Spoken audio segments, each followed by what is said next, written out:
தளபதி விஜய் வெங்கட் பிரபு இயக்கத்தில் ஏஜஸ் நிறுவனத்தின் தயாரிப்பில் நடிப்பதற்கு கமிட் ஆனார். படத்திற்கு கோட் என்று பெயர் வைக்கப்பட்டுள்ளது. படத்தின் ஷூட்டிங் மும்முரமாக நடந்து வருகிறது.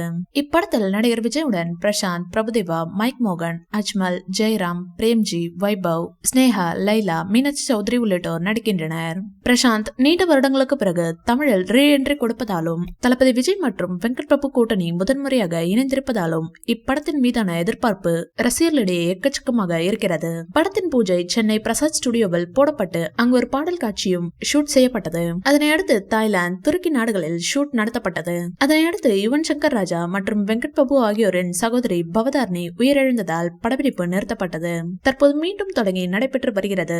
ரஷ்யாவில் நடந்து வரும் இந்த ஷெட்யூல் தான் படத்தின் கடைசி ஷெட்யூல் என்று கூறப்படுகிறது.